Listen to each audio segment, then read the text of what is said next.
En BDSM básicamente hay dos roles principales. Por un lado está el rol de la persona dominante, por otro lado está el rol de la persona sumisa. Y dentro de cada una de esas dos categorías hay distintas subcategorías y como distintas subclasificaciones de distintos tipos de dominantes, distintos tipos de personas sumisas. Incluso existe lo que se puede conocer como un tercer tipo, que son las personas switch, que gustan de disfrutar de ambos roles. Y voy a tratar de abarcar la mayor cantidad de categorías posibles dentro del video. Pero primero, lo más importante y lo más relevante con respecto a los roles es que el tener un rol u otro no tiene absolutamente nada que ver ni con el sexo de la persona, ni con el género de la persona, ni con la orientación, ni con la ideología, ni con que sea una persona débil en su vida real o más fuerte. No tiene absolutamente que ver con nada más que con un gusto o con una satisfacción o con un deseo de explorar algo. Eso es por lejos lo más importante, porque pese a lo que uno pudiese ver o leer o cualquier otra cosa, no, el rol de dominante no es exclusivo ni de gente fuerte, ni de hombres, ni de gente que tiene cierto tipo de carácter, ni por otro lado la gente que gusta de un rol de sumisión no tiene nada que ver ni con que sea mujer, ni con que sea una persona débil, ni con que sea una persona que le guste que le pasen por encima. No, absolutamente nada que ver ninguna cosa con otra. Simplemente, lo que les decía recién, obedece a que la persona disfruta de ciertas características o ciertos aspectos de un rol o del otro, ¿okay? De hecho, si quieren saber más al respecto de cuáles son como ciertas diferencias en la práctica, hay un par de videos acá que les voy a dejar o acá arriba o abajo en los comentarios con respecto a explicaciones que tienen que ver con prácticas dentro de cada uno de los roles. La persona sumisa es la que se deja llevar por otra persona, es la que le cede el control voluntariamente a la parte dominante, que eso es tremendamente importante de recalcar y es algo que digo siempre, que no es alguien que se somete de forma obligada o que la otra persona le está obligando a hacer cosas que no quiere. Muy por el contrario, la base del BDSM siempre va a ser el consenso y la confianza entre todas las partes involucradas. La persona sumisa entonces cede ese control y se deja llevar por la otra persona. Por otro lado, la parte dominante es la que ejerce el control, la que controla la situación, la que domina a la otra persona, pero que tampoco es una persona que pueda hacer lo que quiera con la persona sumisa, sino que en realidad puede hacer lo que quiera, pero dentro de los límites establecidos que se hayan acordado previamente antes de la sesión. Eso también es súper importante de recalcar y de recordar siempre que puedo, lo voy a hacer. Uno de los conceptos entonces que está del lado de la dominación es el concepto de top. Top, que viene de la palabra inglesa top, arriba, que es alguien que realiza una acción. En general a eso es a lo que se refiere. Y de hecho no necesariamente tiene que ser algo como en algún contexto sexual o necesariamente tiene que ser tal vez en algún contexto de BDSM. Por ejemplo, si lo aplicamos a una sesión de Shibari, el rigger, que es la persona que ata, tiene un rol top porque está realizando una acción, en este caso atar a otra persona, y la persona de hecho que se está dejando atar tendría en ese caso el rol de bottom, que bottom es la persona que se deja realizar una acción o sobre la persona a la cual se está realizando una acción, en este caso atarla. Después está el rol de dominante como tal, que es una persona que ejerce su rol usualmente lo que dura una sesión de BDSM. Y el rol o sus características o su control sobre la otra persona no se permea por fuera de lo que dura la sesión de BDSM, que eso, la sesión puede durar, no sé, unos minutos o incluso varias horas, pero solamente ejerce su rol dentro de esa sesión. El rol de amo o ama, que si bien es cierto uno pudiese confundirlo con el uso que uno le da a la palabra en la vida cotidiana, pero en general cuando alguien es amo o ama de alguien, la palabra se utiliza mucho más con una connotación con respecto a la responsabilidad o al nivel de compromiso que yo tengo con respecto a la relación. O sea, yo tengo una responsabilidad muchísimo más allá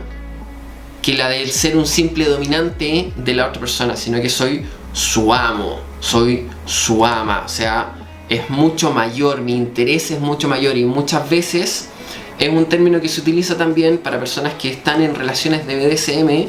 cuyo rol de dominación se permea mucho más allá de la sesión, sino que se permite ejercer el rol en otros aspectos también de la relación que no necesariamente son los de la sesión BDSM como tal. ¿Qué tanto se permea y qué tanto poder tiene el amo o ama sobre la otra persona? Obviamente que va a estar determinado con respecto a lo que se haya acordado previamente, y que esos acuerdos también pueden ir variando con el tiempo. O sea, se pueden ir revisando, se pueden ir ajustando. La parte sumisa puede acordar quitarle poder o darle un poco más poder a la parte dominante según sea el caso, según cómo se sientan ambas personas o más, porque recuerden que no necesariamente esto está limitado a 2 personas, sino que pueden ser todas las que sean, que estén involucradas y que estén de acuerdo con lo que se está haciendo. Hay un tipo particular de dominante que son las dominatrices o las dominatrix, y que en general es una mujer que ejerce un rol de dominación o un rol de ama sobre otra persona, y muchas veces son mujeres que prestan servicios profesionales de dominación. O sea, justamente como cualquier servicio profesional, alguien les paga por vivir una experiencia de BDSM, ya sea acotada a una sesión o incluso que sea un poco más duradera, como algún tipo de relación. Hay, por ejemplo, mujeres que reciben pago en efectivo, pago en dinero, y es algo que los hombres también hacen, ¿ok? O sea, no es algo que sea exclusivo de las mujeres, pero en general el término dominatrix o dominatriz es casi que de exclusivo uso de las mujeres. O hay, por ejemplo, otras mujeres que usualmente, en vez de recibir pago monetario, lo que reciben es tributos. Hay personas que reciben tributos de forma monetaria, pero hay, por ejemplo, otras dominatrices que reciben tributo en forma de servicios o en forma de ofrendas con objetos o con regalos o con cosas por el estilo, o servicios. Por ejemplo, hay personas que disfrutan de asistir o de complacer a su dominatriz limpiándoles la casa o cocinándoles o ayudándoles con alguna cosa. O sea, dejen la imaginación volar, porque nuevamente hay tantos acuerdos y hay tantos tratos como la imaginación se los permite, y depende obviamente otra vez de lo que se haya acordado previamente con todas las partes involucradas. Por la parte sumisa está obviamente en la contraparte de top, que es la persona bottom, que ya lo conversamos, que es la persona que recibe una acción y que nuevamente no necesariamente tiene que ser en un contexto BDSM o exclusivamente sexual, pero es en general para lo que se utiliza el término. Después está el concepto de sumiso o sumisa, que vendría a ser como hasta cierto punto la contraparte de la parte dominante, en donde es una persona que le cede el control a alguien más o que se somete a su voluntad, ¿cierto? Que se deja llevar por la otra persona previo acuerdo de qué es lo que se va a hacer y cómo se va a hacer y cómo se va a seguir la sesión. Y eso también, usualmente el rol de sumisión está a veces acotado a los parámetros de la sesión. O sea, empieza la sesión, termina la sesión, y dentro de ese espacio yo ejerzo mi rol de sumiso o de sumisa, y después se termina. Pero, por ejemplo, cuando yo soy sumiso de un ama o soy sumiso de un amo, o recuerden que los géneros, los sexos y las orientaciones no importan, así que da lo mismo. Cuando yo soy sumiso de alguna parte dominante, de algún amo, mi nivel, por ejemplo, de entrega también es mucho mayor. Incluso hay ciertas personas o ciertas relaciones BDSM que hablan de que yo te pertenezco. O sea, si tú eres mi ama y yo soy tu sumiso, yo te pertenezco, pero no en una cuestión de objetivización, de que yo soy una cosa, sino que en el sentido de que mi nivel de entrega y mi nivel de compromiso contigo es muchísimo más profundo y por eso se suelen utilizar este tipo de palabras, que es cierto, hay veces que la gente que no está dentro del mundo del BDSM suele malinterpretar porque asumen que el uso de las palabras tiene que ver con el uso que le damos de forma cotidiana, pero en realidad tiene mucho más que ver con eso, el nivel de compromiso que uno le da a la relación que uno tiene con la otra persona. Después, por ejemplo, está el concepto de esclavo o esclava, que se pudiese decir que tienen como un nivel de sumisión mucho mayor, como que se dejan llevar mucho más, como que incluso aceptan hacer otro tipo de tareas, como lo que les decía, de alguien que me viene a limpiar la casa, alguien que me viene a cocinar, alguien que me hace de mesa, alguien que me hace de silla, alguien que me ilustra las botas, etcétera, todo ese tipo de cosas. Y usualmente el rol de esclavo o esclava suele como permearse mucho más allá de una sesión de BDSM. O sea, salimos con alguien a tal vez incluso algún evento BDSM y yo le digo a mi esclavo o esclava que me tiene que traer un trago y después me tiene que sostener el trago durante la velada, o me tiene que hacer de reposapié o cosas por el estilo. O sea, estoy colocando ejemplos que no necesariamente son sexuales para que se hagan una idea de cómo muchas veces los roles se permean fuera del aspecto sexual. Otro subgrupo dentro de la parte sumisa son las personas que son brat. Brat es como alguien que es malcriado o malcriada, de hecho justamente viene también de la palabra inglesa, y es un tipo particular de persona sumisa que no se deja llevar tan fácil como una persona sumisa como tal, o una persona esclava o esclavo como tal, sino que les gusta ofrecer un poco de resistencia. Gran parte de la gracia está en eso, en que la parte dominante les trata de hacer que hagan algo, pero la sumisa o el sumiso que es brat se resiste, ofrece esa resistencia, se niega. Entonces hay como una pequeña lucha que se genera, una dinámica que también es muy entretenida y muy interesante, y a veces incluso se juega con que si es que el sumiso o la sumisa que es brat no me hace caso, yo le voy a dar un castigo, y muchas veces el castigo es lo que la otra persona está esperando, una palmada, por decir algo simple, o pueden ser algunas otras cosas mucho más elaboradas. Y después están los switch, que las personas switch son personas que disfrutan de ambos roles, o sea, disfrutan de ser dominantes, disfrutan de ser sumisas o sumisos, y eso también depende de distintas cosas, porque por ejemplo hay switch que disfrutan en la misma sesión de ser dominantes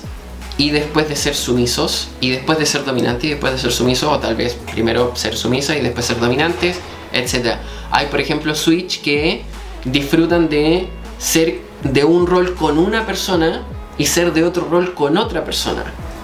o incluso si por ejemplo en la sesión de BDSM hay 3 personas, hay una persona dominante, hay otra persona sumisa y hay una tercera persona switch, capaz que esa persona switch le gusta ser sumisa con esta persona y ser dominante con esta otra persona. O por ejemplo hay personas switch que tienen cierto rol dependiendo la época o el periodo. O sea, ahora me gusta ser dominante y con toda la gente soy dominante, pero después el próximo mes soy sumiso y con toda la gente con la que esté quiero ser sumiso, y así, o pueden ir variando, mezclando, y también las combinaciones son prácticamente infinitas con respecto a lo que se puede hacer. Y más allá de estos hay un montón de otros tipos de roles más. Hay mezclas y hay variaciones y hay un montón de cosas, porque conceptos salen cada tanto, y lo más probable es que si se ponen a buscar roles en BDSM o variaciones van a encontrar muchos más. Así que no piensen que lo que yo les estoy diciendo es lo único que existe, sino que también hay muchos más. Otra cosa que también es importante mencionar es que van a encontrar también distintas variaciones con respecto a las definiciones que yo les di en distintos lugares, porque también como no hay una entidad mundial de reguladora, digamos, de conceptos de BDSM, son un montón de acuerdos entre un montón de gente. Entonces a veces los términos varían un poco, y sobre todo dentro de personas que tal vez son más de la vieja guardia, que son más tradicionalistas, y gente que vive el BDSM de forma un poco más libre, puede haber una cierta variación mínima tal vez en algunas de las definiciones o en los rangos de definiciones que les di de los distintos conceptos. Así que eso, es con respecto a los roles, una pincelada bastante por encima, pero bien general, que espero que les sirva con respecto a cuáles son los roles principales dentro del mundo del BDSM y algunos de los conceptos generales que se suelen, de los cuales se suelen hablar cuando uno habla de roles en BDSM. Espero que les haya gustado, espero que les sirva, que disfruten, vean los links de abajo, hay algunas otras descripciones y cosas que tal vez les pueden ayudar en los links que les voy a dejar. Y oye, si quieren pueden visitar el Patreon también, en donde hay varias sesiones con gente que hace BDSM. Son sesiones en vivo, o sea, no es que posamos las fotografías de BDSM, no, la gente está haciendo BDSM realmente mientras yo estoy haciendo fotos, y han quedado unas cosas pero espectaculares. Tengo planificado obviamente hacer más, y también está toda la parte de los tutoriales y otras cosas que estoy armando para que la gente realmente pueda aprender